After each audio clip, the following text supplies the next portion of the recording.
good. You're good. All right, here we go.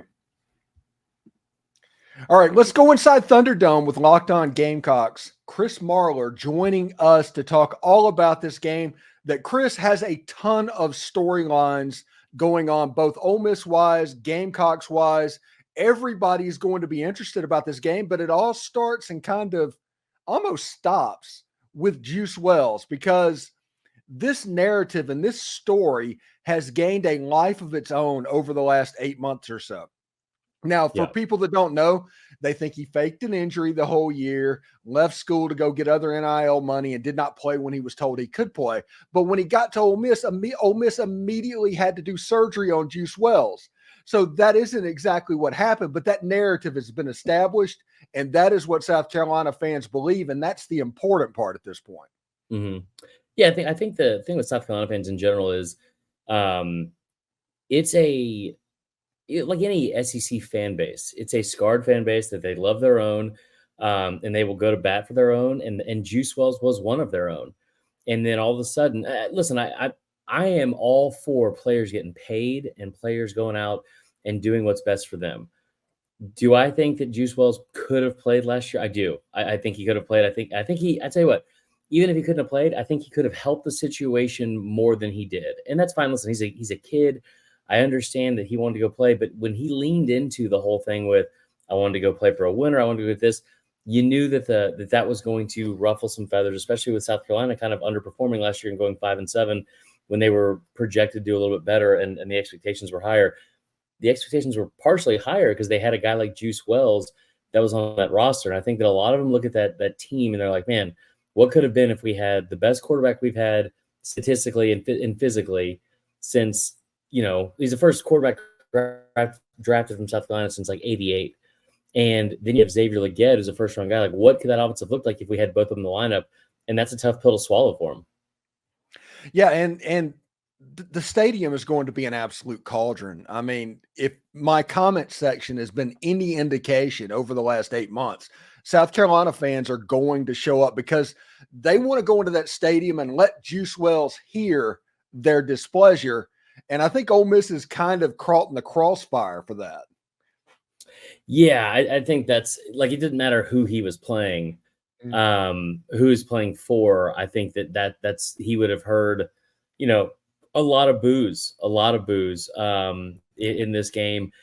I do think that, there's some weird history to an extent with Ole Miss. It's where the Sandstorm, tradition started. It's their, before the Alabama game, it was their highest win against their highest ranked opponent win they've ever had when they beat him, I think almost like fourth or something like that in 2009, the Jevon Sneed era.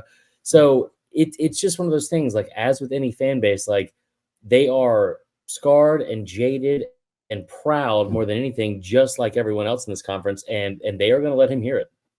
Yeah, it should be quite interesting. From the South Carolina's perspective, what are the other storylines besides Juice Wells that are going to be the talking points going into this game? I think one of them is how do they look off the bye week? And the other part is, what does Lenore Sellers look like now that he is hopefully healthy and rested? Like Rocket Sanders and Lenore Sellers were going to be the key part of this offense for most of the season. I think we all knew that. You didn't know how healthy Rocket Sanders was going to be. You didn't know how healthy after injury. But one thing that was weird was that when he went down with that ankle sprain against LSU, Dowell Loggins completely went away from the entire offense, right? Like if Robbie Ashford had four passes. Now Robbie Ashford is not a world beater with his arm, but you have seen before where, like, you saw it against Akron, right? You saw it against LSU a couple of years ago. Like, this is a dude that is able to compete at least a little bit in the SEC, and it was weird that they just completely went away from that. So how does the offense look, right? Like, how does the offense look now that he's supposed to be healthy? And they're going up against a defensive line that has, before that Kentucky game, and I think they got 5 sacks in that game, right? Mm-hmm. They did. So that's a defensive line that has really put a ton of pressure on quarterbacks all season. So how does he look at that? That's the last thing, this very long-winded answer that you didn't ask for. But the other thing is it's kind of like the haves and have-nots, because both of these coaches have kind of gone in a similar route in how they're trying to build the roster. But the way Ole Miss has done with the portal has been very big names and very big former recruits coming from very big programs. The way South Carolina's had to do it is, you got a couple running backs that are from much smaller schools. You got Jared Brown from Coastal. You got, Kennard is from Georgia Tech. Like it's just a difference of not styles, but of almost prestige. And I think it just makes the chip on Carolina's shoulder even bigger. And if you look at the Ole Miss side of the coin, basically this main storyline over there is recovering from what happened a week ago, because the Ole Miss fan base had expectations going into this game. And I guarantee you, not one of them had them losing a home game against Kentucky. Ole Miss needs to recover because their margin for error is gone at this point. It is. They have to win in South Carolina and they have to win at LSU. If they win both of those games, after that game, they're about in the same spot that everybody thought before the season they were going to be in. Yeah. So if you take care of business in South Carolina and take care of business in LSU, it can happen. But there's all these extra things. That's the reason we talked about the Juice Wells story, the fact that it's going to be up, and it's going to be up at a level that Ole Miss fans should be familiar with because of that 2009 game. And if you're not careful and you allow South Carolina to stay in the game and you do not take the crowd out early, if it gets into the second half, Williams-Brice can have an impact on a football game. Yeah, I think that's the one thing too that is, I think a lot of them wish this was a night game. Kind of surprised that it's not. Like it's wild to me that, because it's not. I don't think it's because Ole Miss lost last week. Like I don't think if Ole Miss won, it would have been a night game. I think it's one of those things where it's like it's odd seeing that Tennessee and Arkansas is the primetime game. Mizzou A&M is a ranked matchup that's at noon. But again, I think it's one of those. It's on ABC. Listen, you're speaking to my childhood here. That is, as somebody that grew up in the shadows of Piedmont Park where that game was first played in like 1892. I mean, I will say that one has kind of dwindled in terms of relevance. But I mean, no, it's another game, and it's another thing that adds fuel to the fire. I think one thing South Carolina fans are going to be pumped about is that this is not a noon kick, right? They are tired of getting noon kickoffs in that stadium when it's 1,000 degrees. You had it against LSU, and I think the other part too is let's go win a ball game. Right. I think you've seen Shane Beamer do this before. You saw him do it in November of 2022 against Clemson, against Tennessee. This is a fan base that fully believes they can win on Saturday. And that loss to Kentucky only helped that. Yeah. And it's a shame because I tell people all the time, there's more fluky aspects of that Kentucky game than not fluky aspects of it. I mean, you score a winning touchdown fumbling into the end zone directly into a tight end's hand. You complete a 4th and 7 that was basically just a duck and chuck. That's not stuff that is repetitive. It's not repeatable. But Ole Miss still played as badly as they have played in probably 10 to 15 years. So there was a large convergence of events that caused this to happen. But we'll get into the storylines of the game, players to watch, and all that in just a second. Thank you for watching the Locked On Gamecocks and Locked On Ole Miss podcast. When we come back, we will talk about the players that we want to watch in this game. Chris Marler, Steve Willis, stick around. All right, we're back in Thunderdome. Stephen Willis and Chris Marler, Locked On Gamecocks, Locked On Ole Miss. We're talking the Ole Miss South Carolina game, which we knew at the beginning of the season it was going to be a heated game. That is something that was not debatable. Now the storylines have built up over the last couple of weeks that it's honestly just an interesting game, Chris. Yeah. Looking thing is teams look like. I don't know who that loss helped more from a psyche standpoint, right? Like does Ole Miss realize hey, we don't have the option to lose another game, maybe the Georgia game or whatever, but still a long season. We got a lot going on here. It's time to get our blank together. Or if you're South Carolina, it's listen, these guys are beatable. This line opened up in the summer around, I think it was 2 touchdowns or more. And now you're talking about it's around 9, which maybe that's right. I don't know. Vegas didn't get rich out of not knowing what they're talking about. But at the same time, it does feel like this is an Ole Miss team that's coming in playing their 6th game of the season already. And they haven't played hardly anybody with a pulse, but they're playing a 6th game of the season. And they're coming off a game that is that's a 2 ice bath game against a Kentucky and Mark Stoops team, right? That's an extra day in the tub type game because that's a very physical matchup. Yeah, and it should be interesting to say because Mark Stoops, like I tell people all the time, he was an Iowa grad and his football teams Yeah. play like Iowa. Chris, I need to ask you this. Kentucky uglied up the game against Ole Miss, got the win. South Carolina famously beat Kentucky 31-3. Mhm. It was a situation, but if you look at that box score and you look at that final score, it was one of those do not compute type moments because Kentucky's defense actually played really well in that game. Was Mhm. it South Carolina being opportunistic? Was it field position? Why did that game get out of hand? So that game in general, when you look at it, what they did, um, I don't know if I've seen a team have a full-on meltdown like that. That like maybe Georgia in the first half, where everything went wrong for them against Alabama type situation. Um, I mean, they had a full-on meltdown. It was like at one point, I think they had one penalty in the first half. By halfway through the fourth, they had 11. That is a Kentucky team that just things started to go south and they spiraled. But it's also this: it's the fact that that's how South Carolina is going to force you to play.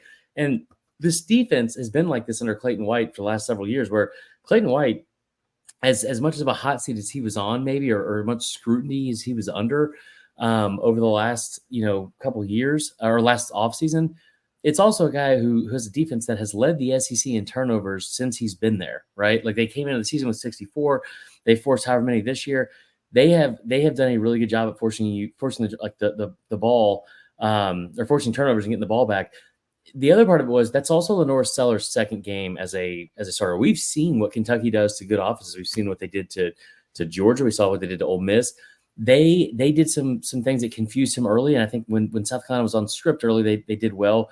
But the moment they were able to kind of go up by 2 scores or really start putting pressure on on Kentucky, that's when things spiraled out of control for them and in favor of South Carolina. So yeah, the box score didn't look great, but listen, that's the thing with Shane Beamer is like there's outside of that Tennessee game in 2022, his MO is not let's go out and put up 600 yards of offense and 50 points and figure out that's the way we're going to beat you, or have a suffocating defense that's going to give up 200 yards and 3 points. Like they are not in the business of a beauty contest, especially a box score beauty contest.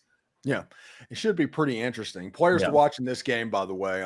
This is going to be a big game for Jackson Dart, and not for the reasons that people think. Jackson Dart is developing a little bit of over-reliance on Trey Harris at the moment. Yeah. And Trey Harris, he might be the best wide receiver in all of college football, but it makes the job of the defense a little bit easier whenever they can just say, well, the ball is going to end up over there. Trey Harris has 50 catches so far through this season, averaging nearly 10 a game, but the number 2 receiver has like 15. Right. So that needs to be changed. There needs to be a little bit of variability in the offense, and also run the football. Ole Miss ran the ball 3 times, 3 running back running plays in the first half against Kentucky.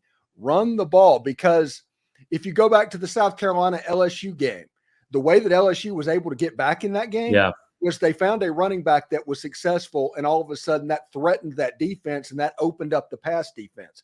When South Carolina knows when your quarterback is going to throw the ball and they know where they need to get to that spot, you're going to have trouble, because with Dylan Stewart and Kennard, they have a couple of guys that can get to the passer.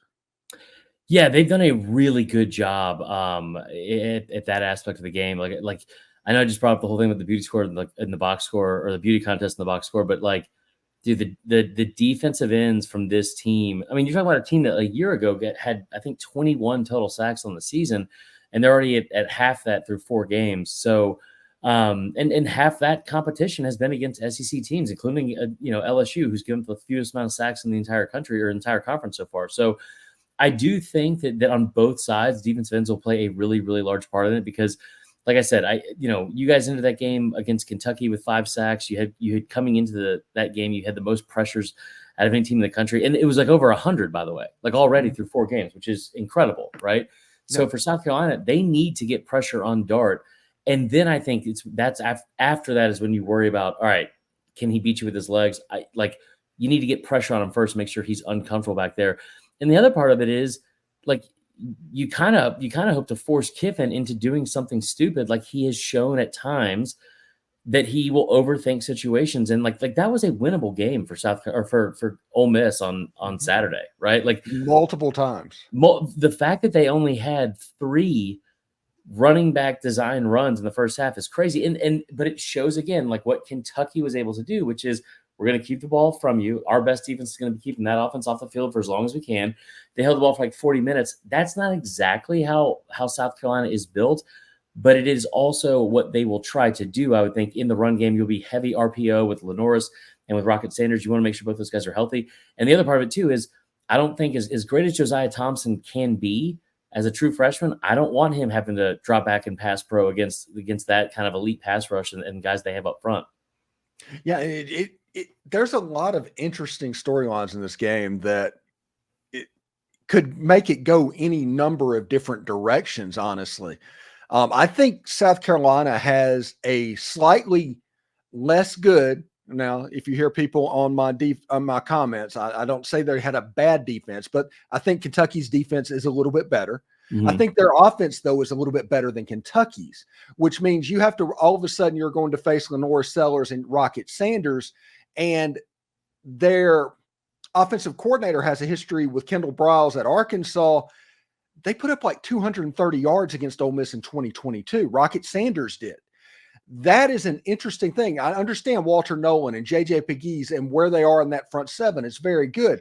But South Carolina has shown this season, if you bust in that front seven on a run fit, they are going to go 75 yards for a touchdown. Yeah, that's the other thing too. Is and like again, it's Dowell Loggins putting together 60 minutes of play calling, right? Like that's the thing. It's 60 minutes of where you're going to have to go into a situation where you need Dowell Loggins to be on his A game for 60 straight minutes. Listen, as a guy that used to cover Bama closer than I do now, I've seen what these Pete Golding defenses can do in big situations. There are times where he cannot get out of his own way and stop from making a mistake. You saw that the Tennessee game in 2022 is one I always like to point out to, because it's like, how did you not make an adjustment for 60 straight minutes? Now, neither of these offenses are built like that Tennessee team was with the way they are schematically, but like if you find something that is working, it's okay to beat it into the ground and make them stop it until they can. And that's really for both sides. But I think especially for South Carolina is you need to make sure you're not trying to trick yourself, get too much into your own way, and just do the things that are working and then move on from there. Yeah, it's a game that I think that Ole Miss has a pretty good shot of winning. I think that line's honestly at the right spot, but I can see how it could get squirrely on them. Yeah. And one of the big storylines that Ole Miss fans are going to have to deal with, and Ole Miss is going to have to deal with, is pressure, like real pressure, because not only are you the hunted, because South Carolina had you circled since the beginning of the season within the fan base, and I'm sure the team, just because the number next to your name going into the season, they circled it as well. You've got the pressure of dropping the game at Kentucky, which all of a sudden that puts that do or die, that must win. You do not know how people are going to react when they get put in that situation. Either they rise up or they drop down, but you don't know until it actually happens. And all of that going with the Juice Wells stuff, like we said, is weird. Saturday night has a chance to have that 2021 Tennessee Knoxville type feel. Yeah, I could see that. I think the other thing is it gets into this part of the schedule where we've been told all offseason that Ole Miss is playing this very easy schedule. And part of the reason we've been told that is because I think games like South Carolina and Kentucky, you were expected to win both those games.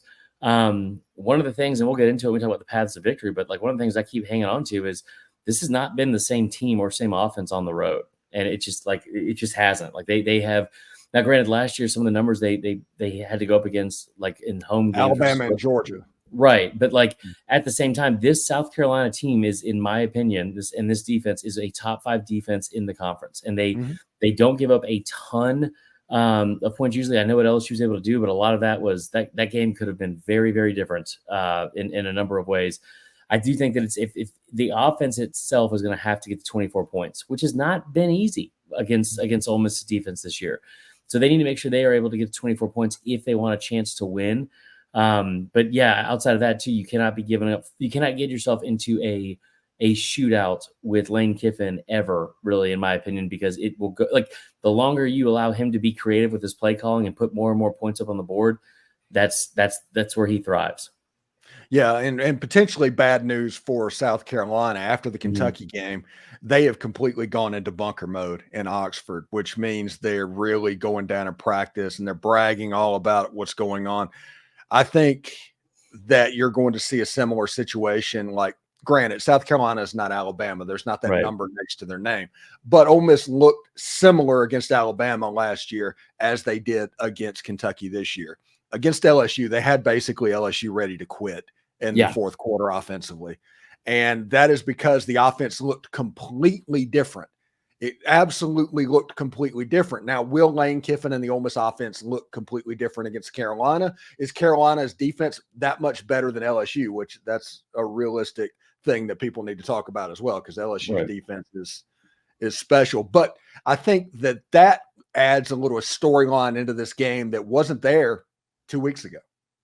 Yeah, no, I agree with that. I think that's the other part too. One of the things that we've seen so far in this season of college football in general, that just makes it's what makes the sport so great is it's like the more we thought we knew in the preseason, the less we have proven to know. And mainly what I mean by that is, man, like we definitely thought that there were going to be so many things about think about the transitive property of like, well, South Carolina is obviously not going to be any good. They barely beat Old Dominion. Then they beat Kentucky. So then it becomes, oh, well, Kentucky's clearly not any good.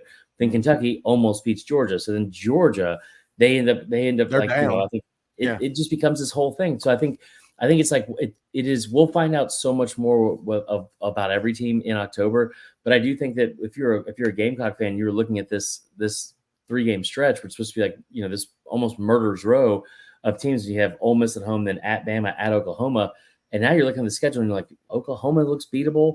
Ole Miss just got beat on Saturday. Like it just looks a lot more potentially promising than it did before. Yeah, it's like they say, that's why they play the games. This happens Exactly. nearly every year.